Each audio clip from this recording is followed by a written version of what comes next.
बिस्मिल्लाहिर्रहमानिर्रहीम। अस्सलामुअलैकुम दोस्तों, पिछली वीडियो के अंदर जो है हमने फीड रोकर कनेक्टिंग रॉड को निकालना और लगाना सीखा था। आज हम फीड ड्राइविंग कनेक्टिंग रॉड को निकालना और लगाना सीखेंगे।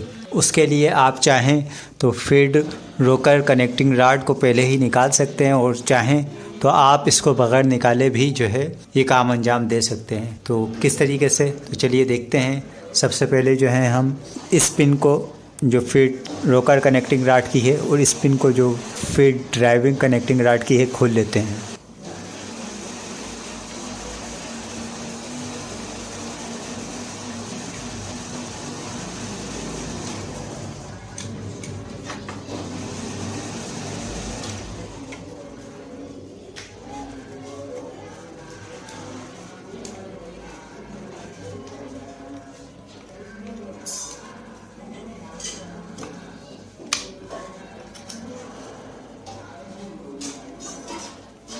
तो दोस्तों, इन पिनों को खोलने के बाद ये हमारी दोनों जो रॉड हैं ये आज़ाद हो चुकी हैं। तो दोस्तों, इन दोनों रॉडों को खोलने के बाद आप ये जो डायल है इसको आप खोल लीजिए और बाहर निकाल लीजिए। इसका क्या फ़ायदा होगा ये देखिए, अभी देखते हैं।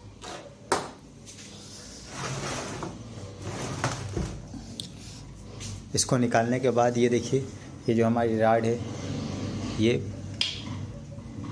केम से बाहर आ गई। ये देखिए, ये जो रॉड है ये केम से बाहर आ गई। अगर हम ये डायल नहीं खोलते तो ये केम से नीचे नहीं आती। ये करने के बाद आप ये जो स्क्रू है लिफ्टर का कनेक्टिंग रॉड का, इसको खोल लीजिए।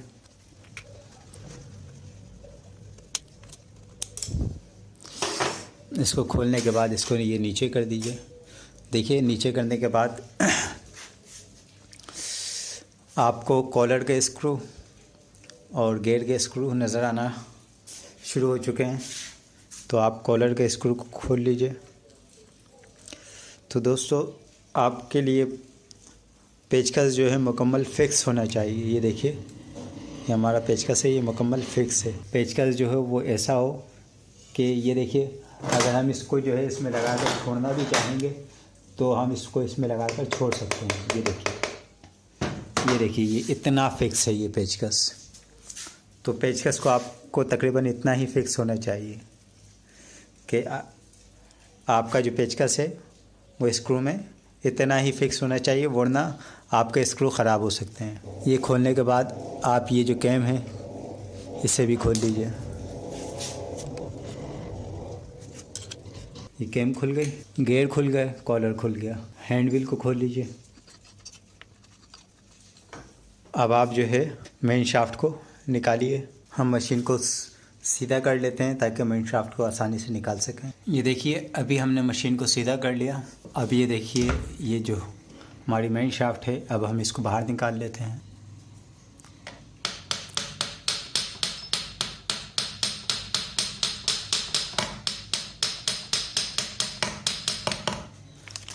तो देखिए दोस्तों, ये हमारी कैम जो है बिल्कुल आज़ाद है। ये गेयर खुले हुए हैं मुकम्मल,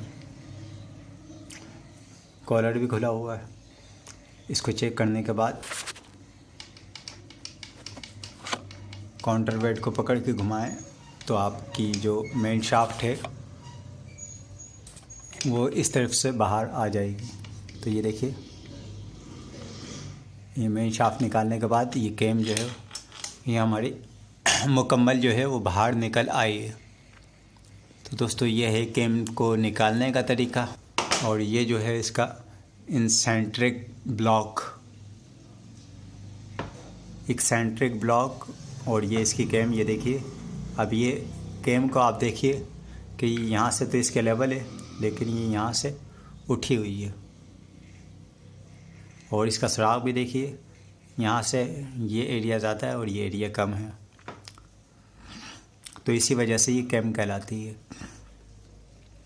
ये जो दो सुराख हैं यहाँ से जो ऑयल आता है मेन शाफ्ट से वो ऊपर जाता है और ऊपर से जब गिरता है तो वो इस जो टब है, ये जो टब बना हुआ है, इस टब के अंदर भर जाता है। उस टब के ज़रिए से जब ये जो शाफ्ट ये कैम घूम के जब ऊपर आती है तो इस राह से अंदर जाता है, मेन शाफ्ट को मिलता है। तो अब इसको लगा लेते हैं। तो दोस्तों ये हिस्सा जो ये राड का हिस्सा था वो इस तरफ था, तो आपने इसी बात का ध्यान रखना है कि इसको इस तरीके से नहीं लगाना। इसको निकालते वक्त ये ख्याल करना है कि आपने इसकी ये राड जो है किस तरफ थी। तो अब इसको लगा लेते हैं। ये देखिए, इसको लगाना कोई मुश्किल नहीं।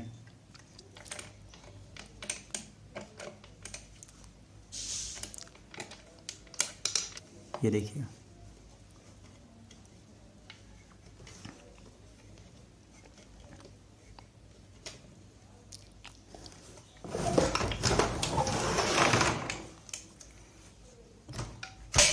ये देखिए, ये मेन शाफ्ट अपनी जगह पर बैठ गई।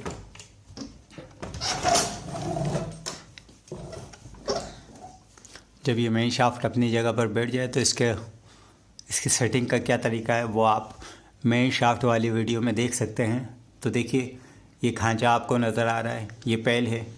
इसकी ही सीट के अंदर ये जो रोटेशन का पहला स्क्रू है इसका गेयर का, उसका भी पैल है। और इसका ये जो पहला स्क्रू है ये भी, इसके नीचे भी एक पैल है। इसकी सीट में देखिए, इस स्क्रू को कीजिए, इसको मुकम्मल बाहर कीजिए, इस शाफ्ट को मुकम्मल बाहर खींचिए और कॉलर को बॉडी के साथ लगाइए और इस स्क्रू को कस दीजिए।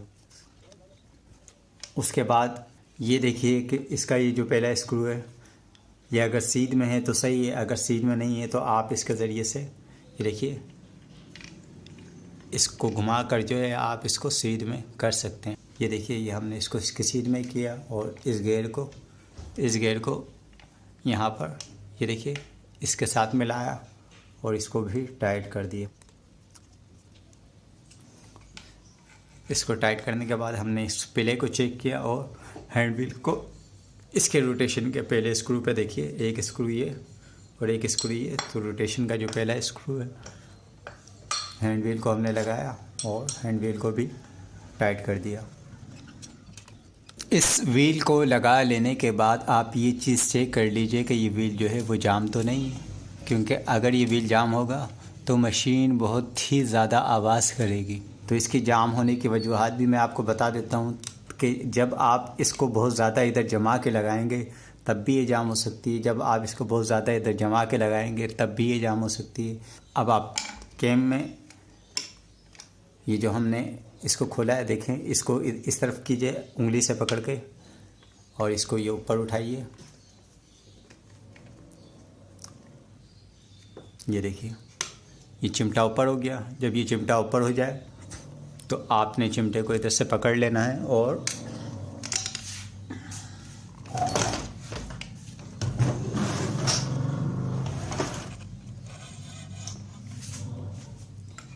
ये जो हमारा डायल है इस डायल को जो है वो लगा देना है।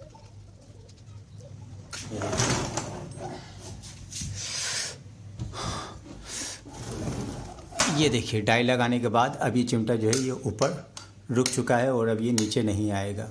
हाँ, अगर हम ये देखिए डायल खोलेंगे तो ये देखिए नीचे आ जाएगा और नीचे गिर जाएगा। इसीलिए डायल को आपने मुकम्मल कस देना है, यानी कि उसकी बिल्कुल स्टिच बंद कर देनी है। ये रोटेशन का दूसरा स्क्रू और ये रोटेशन का पहला स्क्रू, तो आप ये रोटेशन के पहले स्क्रू पर ही जो है कैम को सेट कर लीजिए।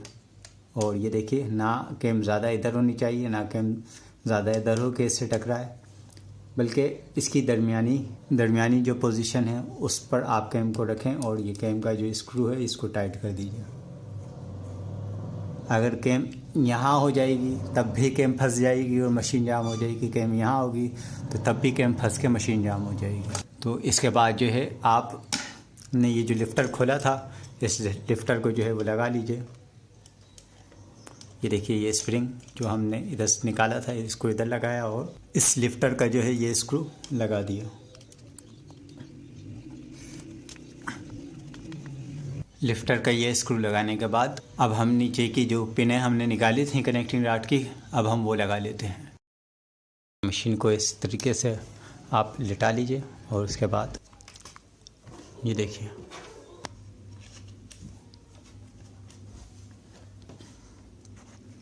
इन पिनों को लगाने के बाद ये जो ब्रैकेट के स्क्रू हैं, इस ब्रैकेट के स्क्रू को टाइट कर दीजिए। तो दोस्तों आपने देखा आज की वीडियो में केम को निकालना और केम को लगाना, कि जब मशीन की केम अक्सर जाम होती है तो उसको रवां करने के लिए उसको मशीन से निकालना पड़ता है। तो उसको निकालने का जो तरीका था वो आज आपने सीख लिया। उम्मीद है आपको पसंद आया होगा। ज़िंदगी रही तो फिर मिलेंगे। इजाज़त दीजिए। अल्लाह हाफ़िज़।